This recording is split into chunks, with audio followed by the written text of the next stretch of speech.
Thank you and welcome back. Many mining companies have multiple operations across several continents, and supplying electrical or hydrogen-powered vehicles and equipment is an expensive endeavor in an already complex global supply chain. As we've heard over the last couple of days, there's an urgency for the mines to determine the best path forward for full decarbonization of the mining fleets in order to meet climate targets and lower operating costs. The purpose of this panel is to examine the critical economics for the next steps in realizing carbon-free fleets.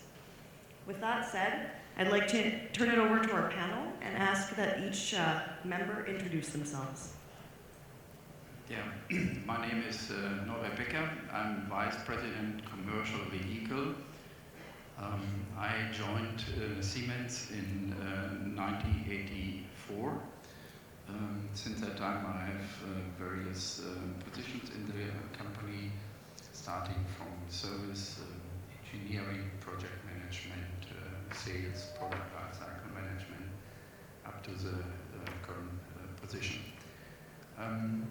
Commercial vehicle delivers propulsion system, electric drive systems, solutions for various applications from 7.5 ton payload up to 450 ton payload. The smaller portion, let's say up to 100 ton, with that we are covering the underground vehicle area and also the conventional bus and trucks situation.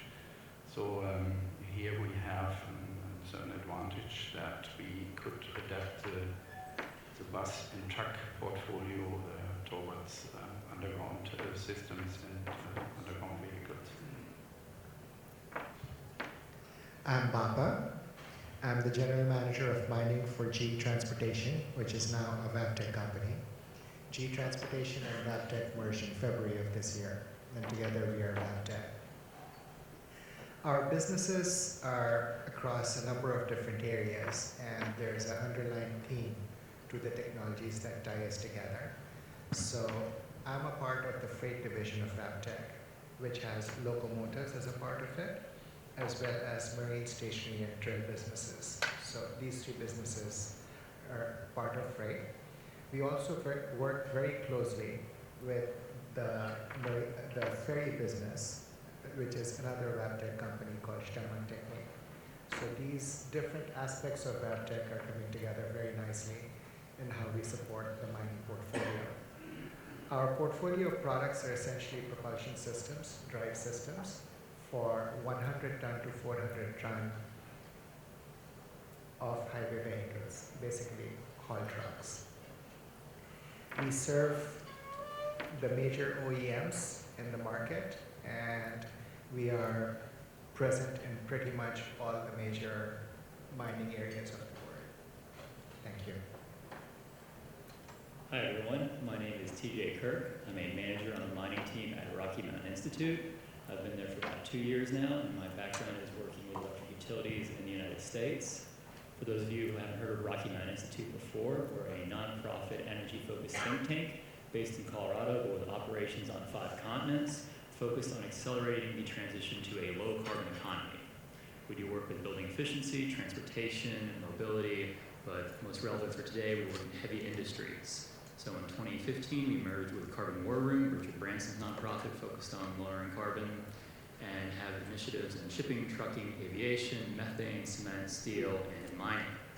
So in my day-to-day, I work most closely with mining companies on decarbonization planning for renewable energy integration, as well as more strategic level stuff. How do they benchmark against other companies? What are the different hauling options they should consider? And how can they transition in a way that makes economic sense? And thank you all for being here on the 3rd day after lunch. Very grateful. Hi, my name is Theo, and I'm a partner at Ernst & Young, which we call EY. And there's maybe too many reasons why I'm on this panel. I'm originally a mining engineer, so I'm not really an accountant, but I do understand business, and I worked in the business world most of my time. I believe that this conference in particular is going to get more and more traction in the coming years, and that mining companies label ESG, but part of the E in ESG is a lot around decarbonization and changing the way we use energy. So my views on this panel is really that EY is fully supportive of decarbonization and looking at new ways to think about how we use energy in mines. Thank you. So we have about 40 minutes scheduled for a panel discussion. After that, we've got 10 minutes at the end where we'll be taking questions both from the audience and from Slido. So please feel free to send those questions in during the discussion. Now I'd like to open up the panel discussion with the first question. How do the economics of different fleets' decarbonization options compare today? And Theo, maybe did open us up. Okay. I made some notes, so I'm not checking the internet, I'm just reading my notes. We live in a world of attention, and apparently certain age of people do not like when you check your black screen while you're listening and talking. So to me, the way to compare it is quite complex. If you take in my role, I interact mostly with the strategic decision makers of the mining companies, and sometimes it's hard to convince them. But if you think about the economics to decarbonize mines or the fleet, it's really how do we send the message. We know that they are supposed to have solutions today, and mining companies, especially the old guys, tend to think in terms of can we use scrubbers, and if we use scrubbers, are we okay? They're not thinking about decarbonization as a long-term, all the value chain type of view.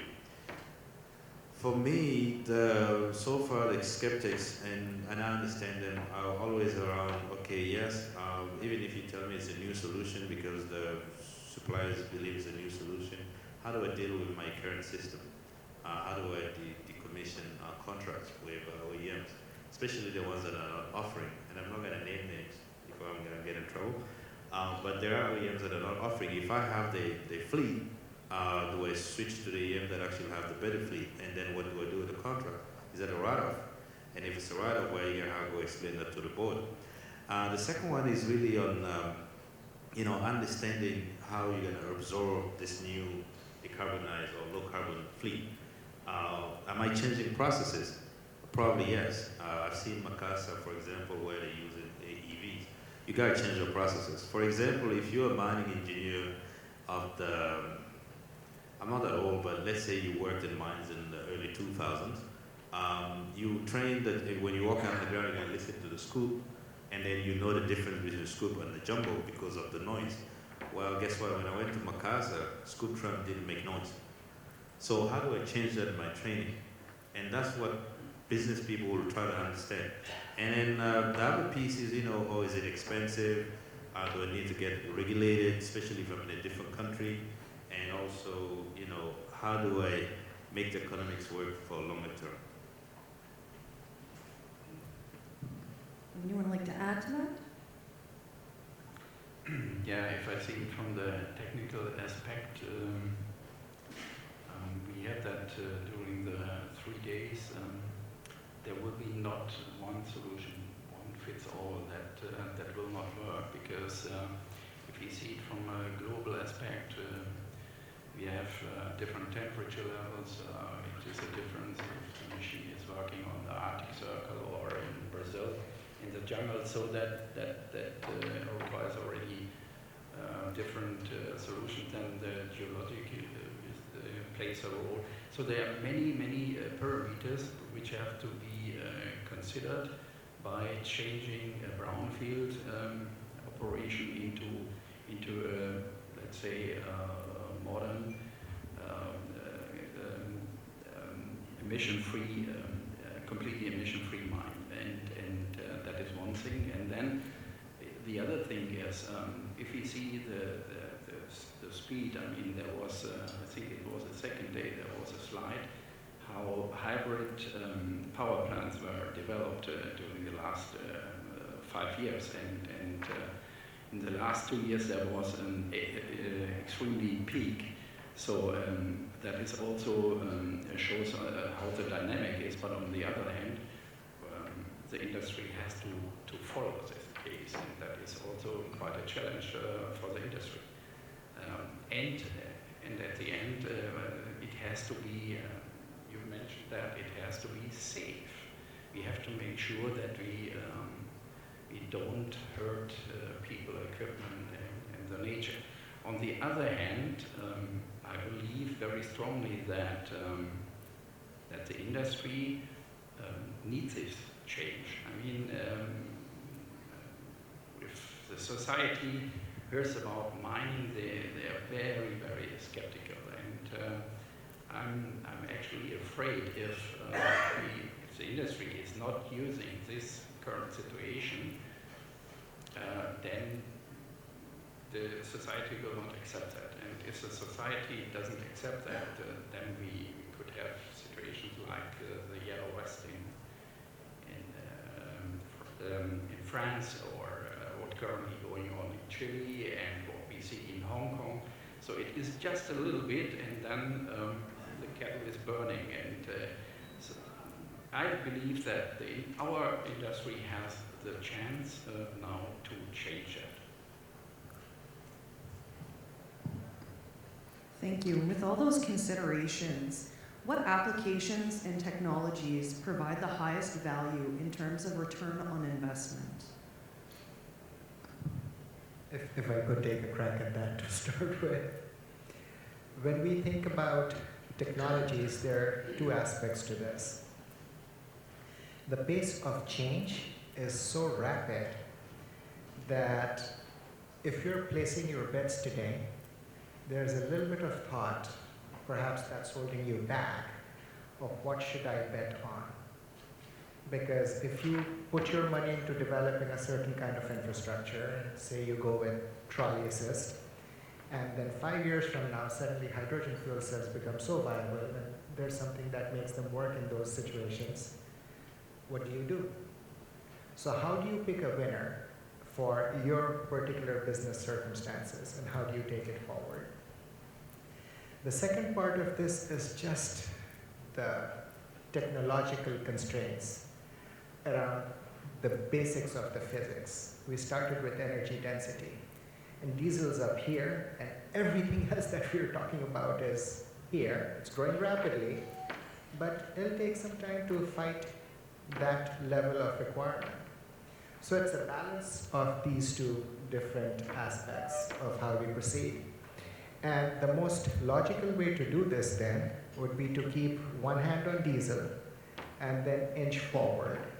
What's the next technology that is most viable for you that you can invest and catch on to, and then make the next step and the next step. In the product development pathway that I just shared with you, our thought process for this is, well, the next step to this is going to be incremental, and we talked a little bit about the incremental technologies to make sure that we are not wasting the fuel that we consume today. The next step to that would be beyond just the changes in the control algorithms, the changes in the efficiencies of the different parts of what drives the mining system, into considering an assist to the diesel system, something that will reduce the consumption of diesel a little bit. And it could be a battery. It's becoming very, very common in automotive, the hybrid systems. And it's a logical step. It's not that much of an investment.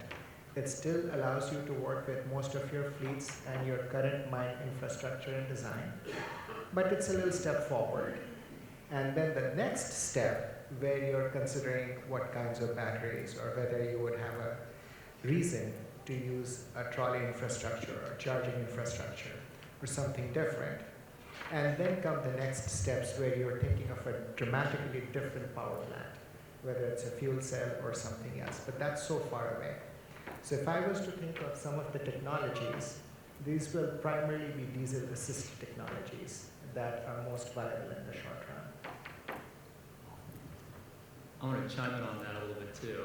So one of the challenges with all these new technologies is that high upfront capital cost. And currently it's based on how people are buying and selling these technologies. But if we look at the solar industry for inspiration here, they had the same problem, the same challenges of these really high upfront capital costs, and came up with entirely new financing structures to allow residential homes to procure solar for no money down, as the promise with Solar City and now Tesla. And there's no reason why we can't do the same thing with these hauling technologies, make hauling a service. Right now we have companies like Cambridge Energy Partners, putting solar on mines, under a financing lease model that allows them to redeploy it. So again, with fixed infrastructure, arguably there are a lot of technical challenges here, but if you wanted to start thinking about this in a different way, how can you say, okay, 7 years from now we don't know what the future is going to hold for us, but we need to start investing not only in these technologies for sustainability reasons, but for capacity building reasons as well, just so we have more service workers, more maintenance and technicians that are able to handle electric vehicles in the future, but how do we do it in a way that's de-risked as possible? And the other technology I'll throw out there for a low lifetime cost, for greenfields at least, where it's appropriate, is in-pit crushing and conveying.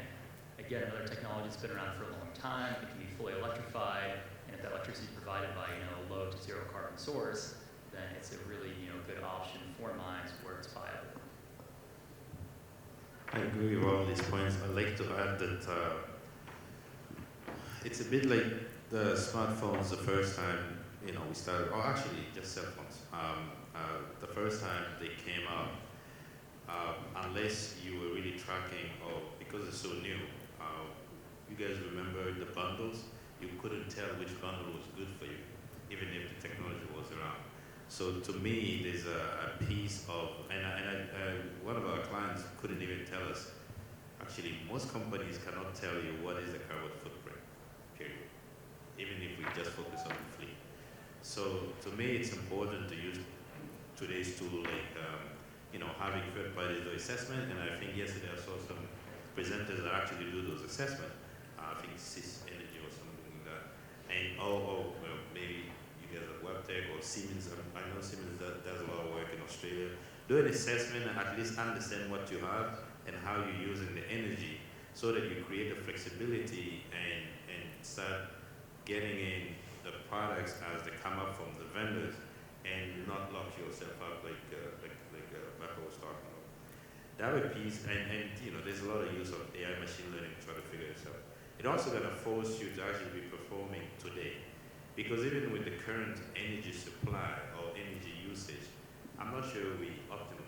Many times I went to sites to audit the use of diesel, for example. So do we really understand right now so that we can get ready? And the application technology that I see that will bring the quickest return on investments are the ones that are actually going to get the CEO and the CFO notified. So productivity improvement, cost containment, and things like that. And but I do agree with all the comments. I have to add something. If we run into a new direction, of course, we have to see the entire picture, and that means we have to do the TCO calculation. Really to see what brings the solution wall to wall for everyone, and that included also the green footprint. What we can supply or provide with that solution. That is one thing, and then coming to the hybrid technology. The hybrid technology, I see that as an interim solution. For particular, we, as I stated already, we are also in the bus business, and that is, for instance, used for coach buses. If they have to enter a city, then they go electrically inside the city, and outside they are using the diesel engine. And also in the car industry, we see that. So that is, I would say, in those industries, it's quite a solution, or interim solution. On the truck side, we checked that, and we did also certain simulations on that. And we really do not see that benefit because we have a second drive system, we have the additional batteries, we put more weight on the trucks, and at the end, there's acceleration time of the truck will be shorter, but if we see an entire cycle, I don't see that much of benefit. So coming back to the beginning, TCO is key, and we should have a look into that. Thank you. This morning, Ron Crawford from Komatsu and Dr. Bappa discussed some cost learnings, from work that they had done in 2008. I'm wondering what is required to get these technologies down to a cost level that's needed for the mines to implement. I'll take the first crack at it, if that's okay. So one of the things that we learned is that even though and this goes back to the technology we were talking about, the battery technology, even though there did not exist at that time a chemistry that we could use for our requirements, and we chose strategically at that time to go in that direction boldly and make the investments to come up with that chemistry that would then support our requirements. Over the long run, it was not something that we could sustain. So what is very clear is that these technologies or these areas that we proceed in, we cannot sustain by ourselves just as a mining industry. When we compare with what else is out there, we're actually not that big. Even though we get a lot of attention from society, we are not the ones who will swing how technology choices are made for all of mankind. The most expedient and the most practical way for us in terms of going forward is to understand which technologies, industries do we ally ourselves with. And the speed of growth in these energy technologies is so fast, especially in automotive and in communications. They're the most natural allies. There's so much investment going on in these areas that if we can figure out how to use what exists or is coming soon with the complete understanding that it's not going to be optimal for our use, but spend our energies in figuring out how to control these suboptimal sources of energy to what we need for the mining mission, that would be our best bet. I fully agree on that. The mining industry itself is too small to really to do the basic development for the batteries. And therefore I think we have to adapt out of various industries batteries which are used there, and I think the fastest track will be the car industry, because they are pushing that quite a bit, and we should take this benefit and adapt then these batteries to our application, and that is what I see as a job for us, what we have to provide towards our customers. I completely agree that, yeah, the base technologies are going to be keep advancing and getting better, regardless of what the mining industry, does. But the actual equipment being used by the mining industry, can really benefit from these partnerships with the OEMs and mining companies, and working relationships between mining companies to help us show what are these best applications, what are these things work really well. And I think it was Sandvik earlier talking about, the generations 1, 2, and 3, how they're redesigning vehicles with, fully electric mods. And that is the area where the mining industry can really have an impact of how we all want to use this thing. Forgive my southern accent coming in there.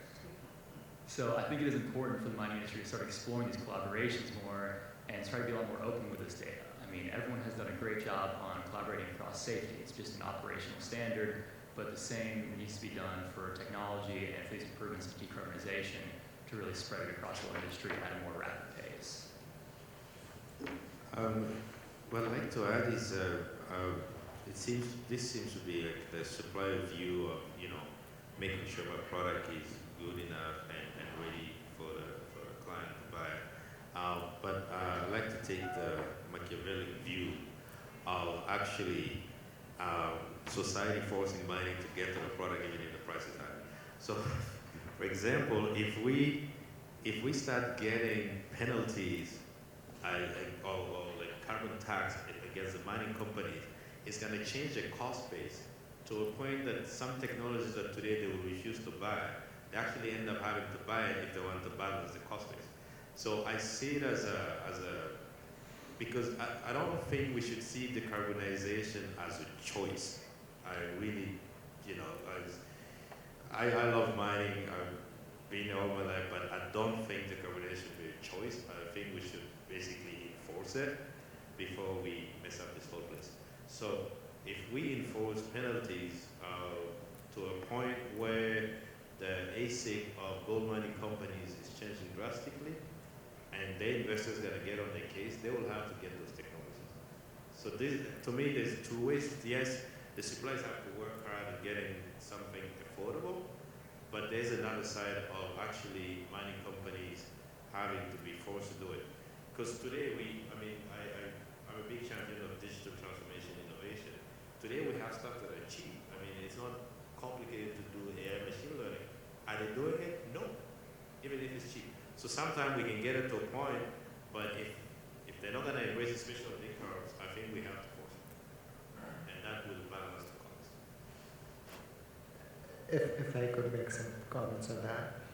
So most large mining companies already recognize the need that they are going to go in a certain direction as a matter of obligation to their shareholders, to allow their shareholders to continue to invest in mining. And again, mining is not a choice.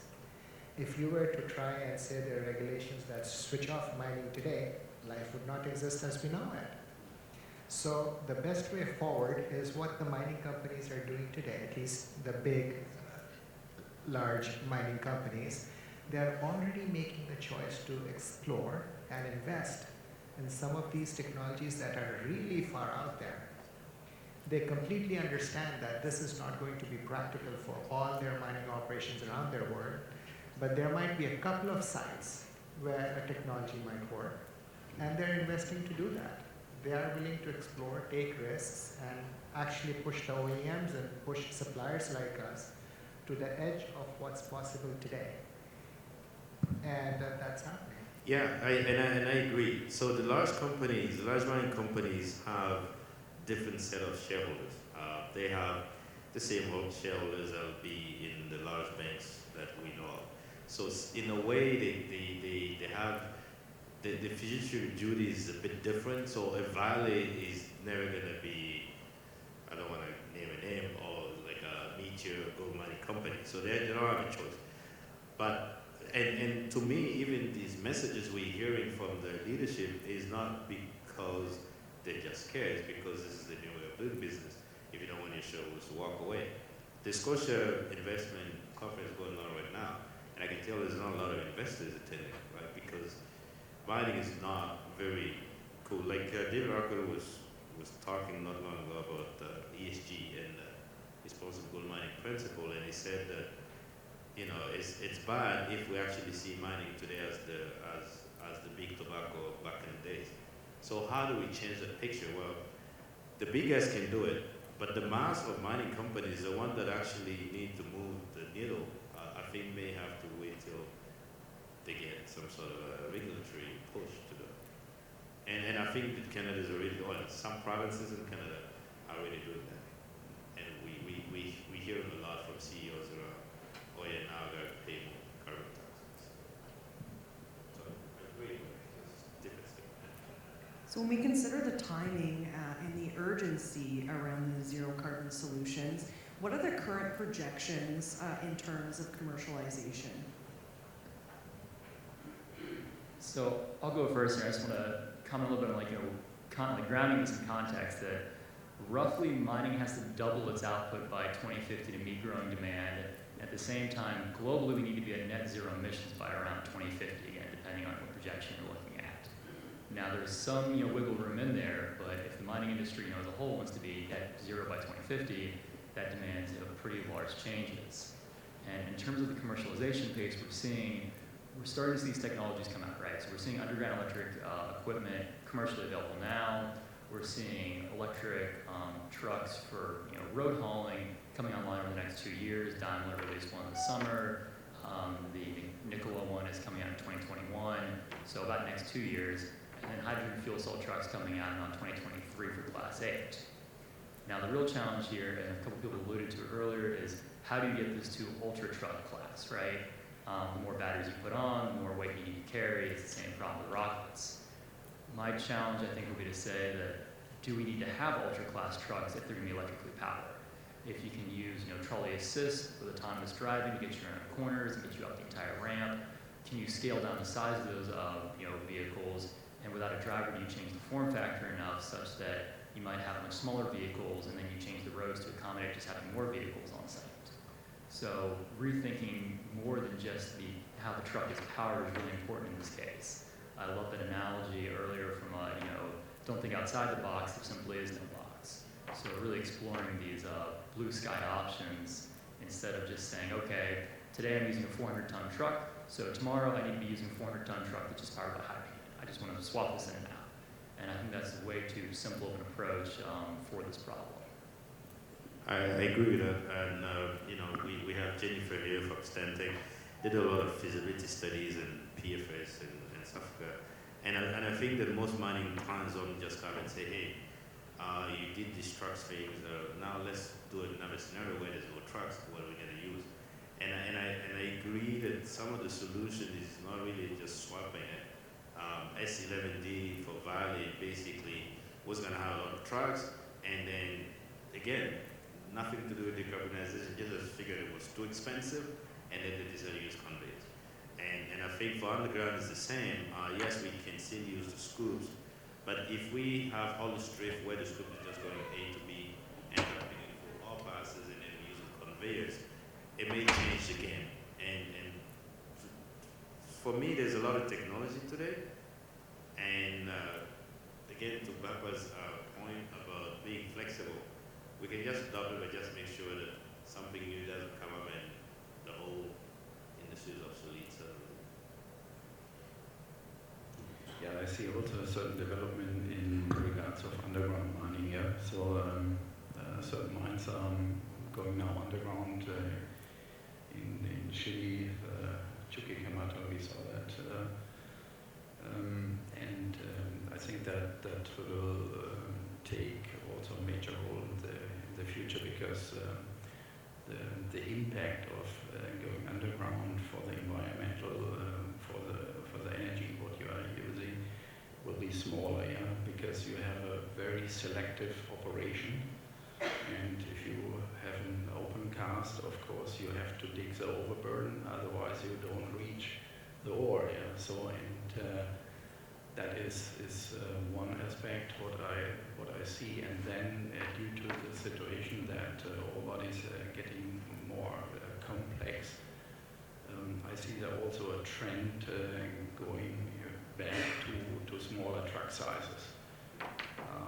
On the other hand, there will be still a certain need for these large haul trucks. If I think about the copper mines, I don't believe that smaller trucks are capable to handle that amount of dirt what has to be produced. And on the other hand, in order to do these steps, what the industry has in mind, we need mining. Yeah, we need copper, we need lithium, we need raw material in order to achieve that. So there is of course a big need for mining applications. Both you and TJ raised an interesting point in that how the size of the fleets of the future might be different. The thing that all of us are trying to solve for is the dollar cost per ton, a fundamental measure of how we work in mining. And over the last few decades, the solution has been to increase the ton. And what we are pointing out is that there's a whole host of opportunities and technologies that can reduce the size of the numerator, the dollar cost portion of it, that could then lead to some interesting solutions that still make for efficient mining operations, but just a different way of getting there. I would agree. I believe that within the industry, companies are challenging themselves, they're challenging us as consultants to rethink our processes in the way that we've been doing business in the past. With that being said, do you think that there are applications or certain projects that are maybe more conducive to allow the commercialization of carbon-free fleets? I've seen a lot the last 2 days, and I was talking to Adrian, and I said that this is basically the beginning of a revolution. There's lots of solutions, just not enough places to pilot.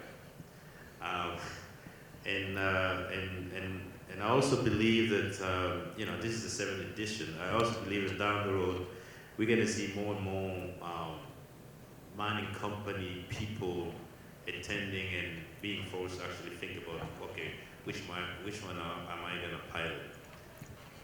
Commercial viability, I think, is going to go country by country or state, like basically current state by current state. I believe that one of the reports showed that places like South Africa, they have a high carbon intensity. So if you're operating there, well, can you switch, and how do you switch?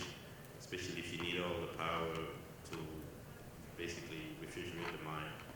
So for me, the commercial viability is also going to be anchored onto just business case for the mining company, actually for the site, to tell the truth, because some sites will never be the same. Like you were alluding in the beginning, if you're in Nunavut, it's harder. And as we go more and more into whether or not we're going to do some sort of carbon tax, or we're going to do carbon credit, people are going to start realizing more about what makes sense for which company, and I think we're going to have a variety of solutions. If I could give some examples to what you just said, Tia. Let's think about what's going on in Brazil, in Congo, and in Sweden. There are some overriding economic principles that are helping the large miners in those countries make certain choices. So in Brazil, where you have a lot of hydroelectricity, the cost of electricity is cheap. And that is driving choices in terms of how they want to proceed with technologies that have a very natural consequence of having a low carbon footprint.